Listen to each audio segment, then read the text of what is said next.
Austria, the very heart and soul of Central Europe, the land of Mozart and the Danube, is the crossroad of a continent at war with an international terrorist underground. From Carlos the Jackal to Abu Nida, terrorists have made a determined effort to execute their grandiose operations on Austrian soil.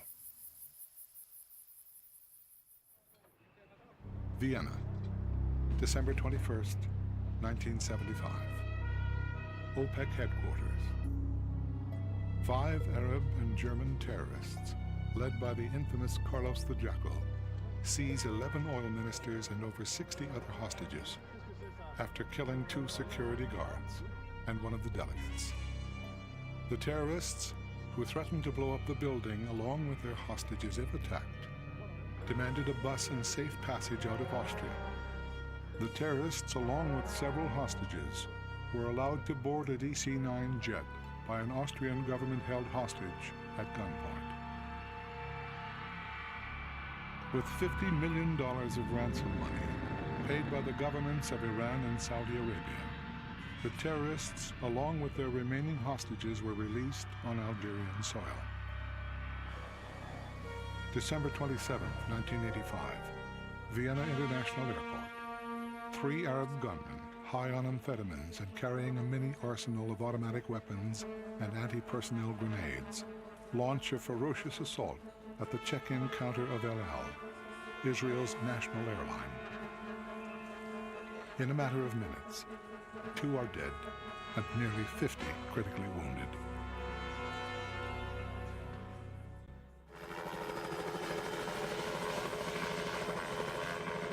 The OPEC and Vienna airport attacks were milestones in Austria's war against terrorism. Standing on guard to protect Austria's citizens and national interests from harm is an intrepid force of commando cops, considered to be one of the world's premier intervention units. That unit is EKO Cobra.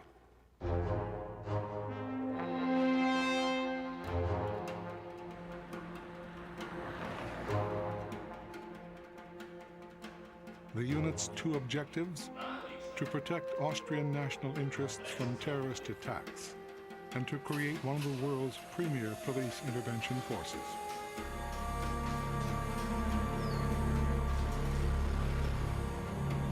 Located 30 miles south of Vienna, EKO Cobra's 180 operators sharpen their skills in a state-of-the-art training facility, which includes a 100-foot rappelling tower, purpose-built for counter-terrorist intervention training, such as hostage rescue.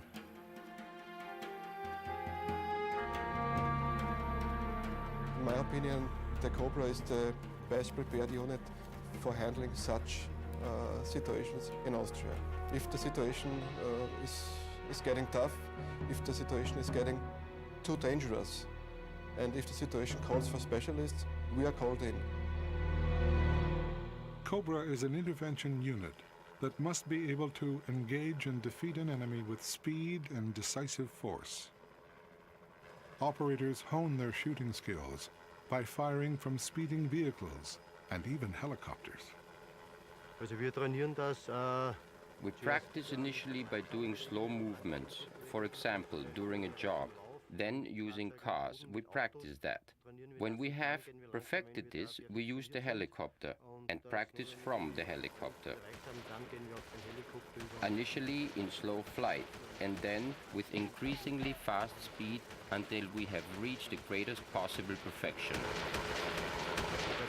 The pilot, those are of course carefully selected people who have to practice a lot, and they need a lot of fine motor skills for the aircraft in order to guarantee that the man who flies with them and who has to do the shooting, that he actually gets a chance to shoot and, when necessary, that he can succeed at hitting the target.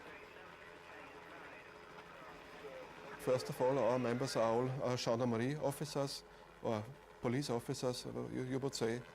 Our duties, our responsibilities are to combat terrorist attacks. But in the last years, beginning from the 90s, we changed our profile, we changed our duties, and went also in the direction of combating organized crime. Originally formed to protect Austrian targets from terrorist attacks, this elite police squad also protects dignitaries and provides embassy protection. Since the collapse of the Soviet Union, Cobra is increasingly involved in the fight against organized crime. In this training exercise, Cobra operators lie in wait to take down an unsuspecting criminal involved in the trafficking of drugs.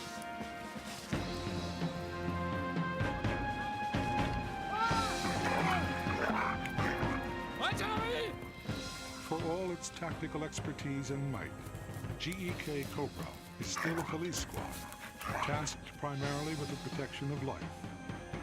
Lethal firepower is not always operationally prudent, and it is always a means of last resort. Our philosophy is that we are a law enforcement agency. We have to obey rules and regulations of a democracy, of course, and the amount of pressure we put on the perpetrator is determined by him. This is our philosophy.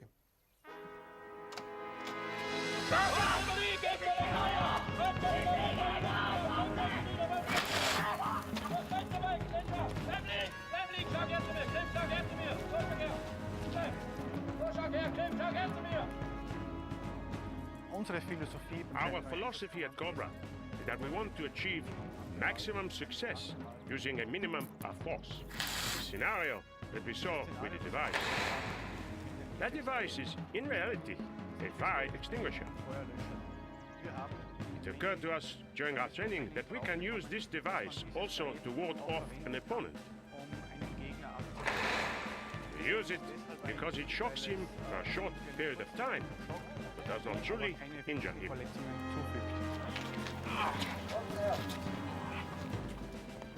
The men at Cobra are tasked with responding forcefully and dynamically to any hostage rescue situation in Austria. They must be able to negotiate any obstacle and breach any barrier, including, as in this training exercise, a high-rise full of hostages seized by terrorists.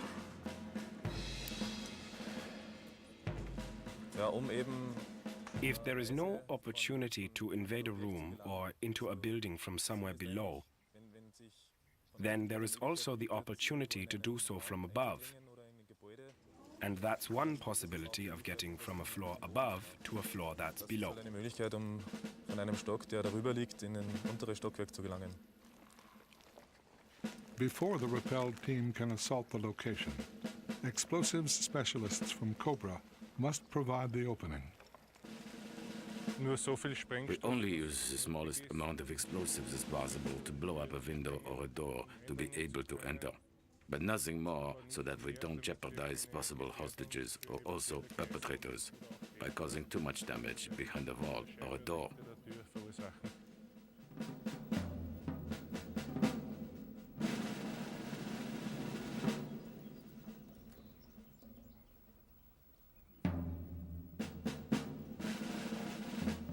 As the repelled team stands by, a unique explosive charge is manually maneuvered quietly from below into the targeted position.